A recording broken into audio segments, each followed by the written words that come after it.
क्या आप जानते हैं कलयुग में होने वाले भगवान गणपति के अवतार के बारे में? हम सब जानते हैं कि कलयुग के अंत में भगवान विष्णु कल के रूप में अवतार लेके कलयुग का अंत करेंगे और उसमें उनका साथ देंगे सप्त चिरंजीवी। लेकिन क्या आप जानते हैं कलयुग के अंत में भगवान गणेश भी धूम्रकेतु अवतार लेंगे। धूम्रकेतु अवतार के बारे में गणेश पुराण और मुद्गल पुराण जैसे धार्मिक ग्रंथों में बताया गया है। इस अवतार में भगवान अपने हाथ में खड्ग लिए नीले घोड़े पे सवार होंगे। उनका शरीर धूम्र रंग का होगा, जिस वजह से वो धूम्रकेतु और धूम्रवर्ण के नाम से विख्यात होंगे। उनके शरीर से नीली दिव्य ज्वाला निकलेगी। शांत रहने वाले गणपति इस अवतार में बहुत क्रोधी होंगे। इस अवतार में भगवान जरूरत पड़ने पे सेना और अमोघ अस्त्र शस्त्र स्वयं प्रकट करेंगे। इस अवतार का उद्देश्य होगा अभिमानासुर नामक असुर का विनाश। अभिमानासुर मनुष्यों में अहंकार और लगाव का प्रतीक है। कलयुग के अंत में जब सतयुग का आरंभ होगा तब भगवान फिर से वेदों का ज्ञान ऋषियों को देंगे और अपने परम धाम लौट जाएंगे। गणपति का ये अवतार हमें हमारे अहंकार और लगाव जैसे अवगुणों से दूर रहने की सीख देता है। हम सब कहते हैं कि एक अंग्रेजी का शब्द है everything is fair in love and war. इसका हिंदी क्या है? जंग और इश्क में सब कुछ जायज है। ये हिंदी का कोई भी शब्द नहीं है। जंग हिंदी का शब्द है ना, इश्क हिंदी का शब्द है ना, जायज हिंदी का शब्द, सब फारसी के शब्द है। कभी आपने हिंदी या संस्कृत या किसी अन्य भारतीय भाषा में ऐसी कोई कहावत सुनी है कि युद्ध और प्रेम में सर्वथा सब कुछ उचित अनुचित है? ऐसा होता ही नहीं है, क्योंकि भाषा आपके दिमाग में एक संस्कृति भी लाती है। हमारे यहाँ युद्ध का एक धर्म है और प्रेम का एक त्याग है। है तुझमें वो हिम्मत। मैं मूर्ति की पूजा करता हूं इसलिए तुमने मूर्तियां तोड़ी। मैं मंदिर में पूजा करता हूं इसलिए तुमने मंदिर तोड़े। लेकिन तुम भूल गए मैं सूर्य की पूजा करता हूं, हिम्मत है तो बुझा दे। मैं चंद्रमा की पूजा करता हूं, हिम्मत है तो हटा दे।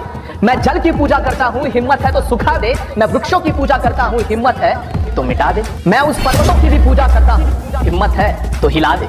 मैं इस मिट्टी की भी पूजा करता हूँ, हिम्मत है तो अपने कब्र से हटा दे।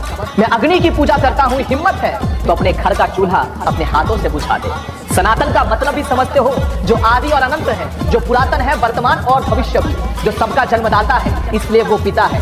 हिम्मत है तो अपने नाम से अपने पाप का नाम मिटा दे।